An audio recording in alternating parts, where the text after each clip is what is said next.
ሰላም ውድ የቻናል ቤተሰቦች እንደምን አላችሁ? እንዲሁም አዲስ የሆናችሁ እንኳን ወደ ቻናል በደህና መጣችሁ። ዛሬ በዚህ ቪዲዮ ላይ የምንመለከተው ስለ የሆድ ድርቀት ነው።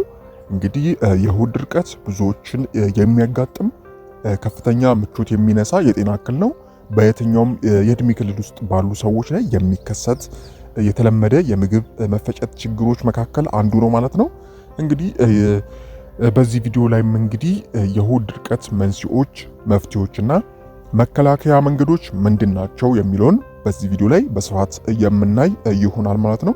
እንግዲህ ከዛ በፊት ሁላችሁም ይህንን ቪዲዮ ላይክ በማድረግ ጀምሩ። እንዲሁም ለዚህ አስተማሪ ቻናል አዲስ ከሆናችሁ ሰብስክራይብ በማድረግ ቤተሰቡ እንላለው። በቀጥታ ወደ ጉዳያችን ስናልፍ የሆድ ድርቀት ምንድነው ከሚለው እንጀምራለን።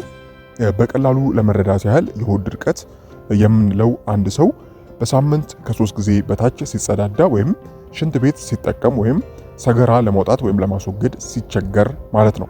በዚህ ወቅት ሰገራ ደረቅና ጠንካራ ስለሚሆን ከፍተኛ የምቾት ማጣት ያስከትላል። እናም መንስኤዎቹ ምንድናቸው የሚለውን ስናይ ማለትም የሆድ ድርቀት መንስኤዎች ምንድናቸው የሚለውን እንግዲህ አብዛኛውን ጊዜ የሆድ ድርቀት የሚከሰተው በተለያዩ ምክንያቶችና መንስኤዎች ነው። ከነዚህ ውስጥም እንግዲህ የፋይበር እጥረት፣ አትክልትና ፍራፍሬ እንዲሁም ጥራጥሬዎችን በበቂ ሁኔታ አለመመገብ የሆድ ድርቀትን ያስከትላል። ሌላው የውሃ እጥረት ነው ወይም ዲሃይድሬሽን የምንለው ማለት ነው በእንግሊዝኛው። በቂ ውሃ አለመጠጣት ሰገራ እንዲደርቅና እንዲጠነክር የሚያደርግ ነው ማለት ነው። ሌላው የአካል ብቃት እንቅስቃሴ አለማድረግ ነው። አካላዊ እንቅስቃሴ አለማድረግ ለአንጀት ስራ መለገም ይዳርጋል። ሌላው የሽንት ቤት የመሄድ ፍላጎት ችላ ማለት ነው። እንዲሁም አንዳንድ መድኃኒቶች አሉ። ለምሳሌ ለህመም ማስታገሻ፣ ለድብርት ወይም ደግሞ ለአይረን እጥረት የሚወሰዱ ሰፕሊመንቶች ለሆድ ድርቀት ሊዳረጉ ይችላሉ። ሌላው ውጥረት ነው ማለትም ስትረስ እና የቦታ ለውጥ ነው። አዲስ ቦታ ስትሄዱ ወይም ስትጨነቁ የሆድ ድርቀት ሊያጋጥማችሁ ይችላል። ሌላው የጤና እክሎች ነው። እንደ የስኳር ህመም ወይም የታይሮይድ ችግር ያሉ ሁኔታዎች የሆድ ድርቀት እንዲከሰቱባችሁ ሊያደርጉ የሚችሉ ዋና ዋና ምክንያቶች ወይም ደግሞ መንስኤዎች ናቸው ማለት ነው። እና እነዚህ የሆድ ድርቀት ሲከሰትባችሁ በሰውነታችሁ ላይ ልታያቸው የሚችሉ ምልክቶች አሉ።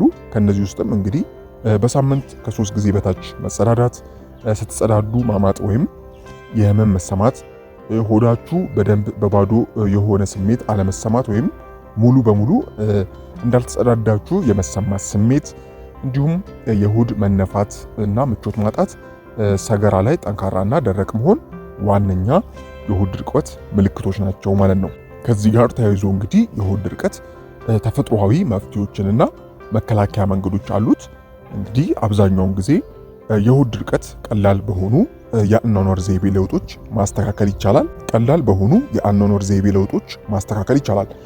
ከነዚህ ውስጥም እንግዲህ ሁልጊዜም ቢሆን በቂ ውሃ መጠጣት አስፈላጊ ነው። በቀን ቢያንስ ከ8 እስከ 10 ብርጭቆ ውሃ መጠጣት ያስፈልጋል። ማለትም 2 ሊትር ያህል ከዛም በላይ ከቻላችሁ ብትጠጡ ተመራጭ ነው ማለት ነው። ሌላው የፋይበር እጥረት ስለሆነ የሆድ ድርቀት የሚያስከትለው ከፍተኛ ፋይበር ያላቸውን ምግቦች ማዘውተር አለባችሁ ማለት ነው።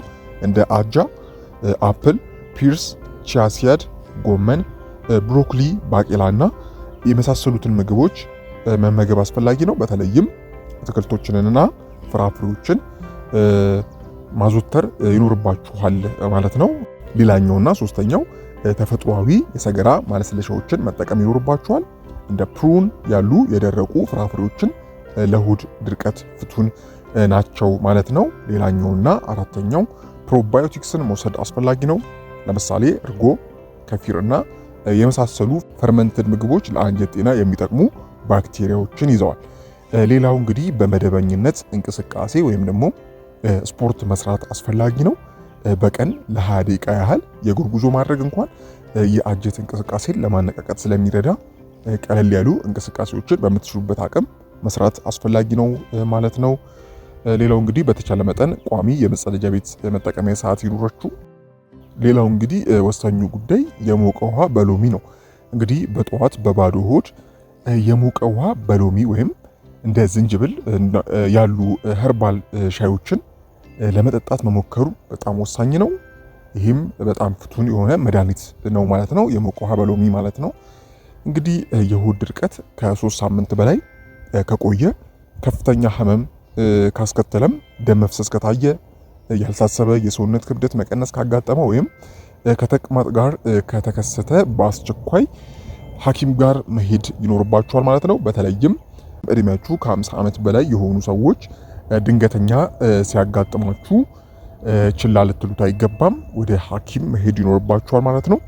አብዛኛውን ጊዜ የሆድ ድርቀትን የአኗኗር ዘይቤ በማስተካከል ብቻ መቆጣጠር የሚቻል ስለሆነ አመጋገባችሁን፣ እንቅስቃሴያችሁን በማስተካከል የሆድ ድርቀትን መከላከል የምትችሉ ይሆናል ማለት ነው። እንግዲህ ሰውነታችሁን ማዳመጥ አስፈላጊ ነው። በቂ ውሃ መጠጣት፣ እንቅስቃሴ ማድረግ እንዲሁም አንጀታችሁን በጥሩ ሁኔታ ምግብ መመገብ ወሳኙ ጉዳይ ነው ማለት ነው። እንግዲህ ውድ ቤተሰቦች የሆድ ድርቀት መንስኤዎቹ፣ አጠቃላይ የሆድ ድርቀት ምንድነው፣ ምልክቶቹ ምንድናቸው፣ እንዲሁም መፍትሄዎቹና መቼ ወደ ሐኪም መሄድ አለባችሁ የሚለውን በበቂ ሁኔታ በዚህ ቪዲዮ ላይ መረጃ አግኝታችኋል ብዬ አስባለሁ። እንግዲህ ሀሳብ፣ አስተያየት እንዲሁም ጥያቄ ካላችሁ በታች በኮሜንት ማስፈሪያው ላይ ማስቀመጥ የምትችሉ ይሆናል ማለት ነው። እስከ ቪዲዮ ፍጻሜ አብራችሁን ስለነበራችሁ እጅግ በጣም አመሰግናለሁ። በቀጣይ እንግዲህ በሌሎች ቪዲዮዎች የምንገናኝ ይሆናል። እስከዛው በያላችሁበት ፈጣሪ ሰላሙን ያብዛላችሁ። ደህና ሁኑ። ቻው